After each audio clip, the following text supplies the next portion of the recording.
हर घर तिरंगा च्या या कणकवली विधानसभेच्या रॅलीच्या निमित्ताने मंचावर उपस्थित असलेले आमच्या भारतीय जनता पक्षाचे या जिल्ह्याचे अध्यक्ष प्रभाकर सावंतजी, माजी आमदार सन्मान्य भोगटे साहेब, या अभियानाचे सिंधुदुर्ग जिल्ह्याचे प्रमुख गावडेजी, मंचावर उपस्थित असलेले या कणकवली विधानसभेचे सर्व प्रमुख मान्यवर, सर्व उपस्थित असलेले राष्ट्रप्रेमी बंधू भगिनींनो आणि माझे सर्व तरुण मित्रांनो, आज आपल्या कणकवली विधानसभेच्या तिरंगा यात्रेच्या समारोपाच्या निमित्ताने मी एक देशभक्त राष्ट्रप्रेमी म्हणून तुम्हाला शुभेच्छा देण्यासाठी आवर्जून इथे उपस्थित आहे।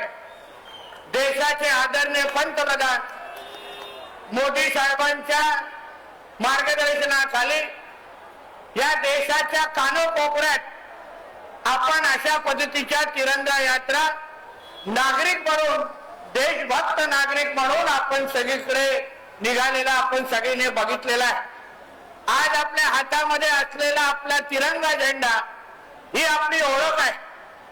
जगाच्या पाठीवर तुम्ही कुठेही जाल तर तुम्ही स्वतःचं नाव सांगण्या अगोदर मी एक भारतीय आहे हे सांगून तिथे आपली ओळख सांगता, आणि म्हणून हातात असलेला तिरंगाचा मान आणि त्याचा अभिमान असणं हे प्रत्येक भारतीयाच्या दृष्टिकोनातून अत्यंत महत्वाचं आहे। जे आमच्या भोगटे साहेबांनी उल्लेख केला, आज आपला अखंड भारत दिवस म्हणून आज आपण या दिवसाकडे पाहतो।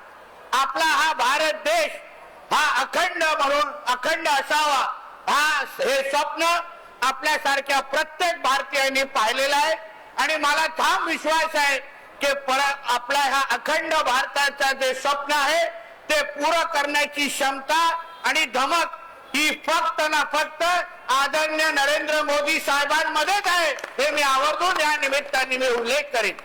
आज आपण भारतीय म्हणून इथे आज आपण उपस्थित आहोत। हातात असलेला झेंडा आणि आपण जेव्हा भारत माता की जय म्हणतो आणि आपण वंदे मातरम म्हणतो तेव्हा आपल्या मनामध्ये एक आपल्या देशाबद्दल असलेला अभिमान निश्चित पद्धतीने पेटताना आपल्याला दिसतो। आणि म्हणून आजच्या दिवशी जसं आपण एकत्र आलेलो आहे तसं वर्षाचे 365 दिवस जेव्हा जेव्हा आपल्याला ह्या तिरंग्याबद्दल आपल्याला अभिमान म्हणून आपल्याला भारतीय म्हणून पुढे येण्याची संधी भेटेल तेव्हा आपल्या पुढे असलेलं पद किंवा डिग्रीचा विचार न करता मी काही असलो कुठेही असलो त्याच्या अगोदर मी एक भारतीय आहे हे म्हणून आपण उभं राहण्याची आणि आपल्या देशाला सुरक्षित ठेवण्याची जबाबदारी ही आपल्या सगळ्यांची असेल हे आवर्जून या निमित्ताने मी सांगेन।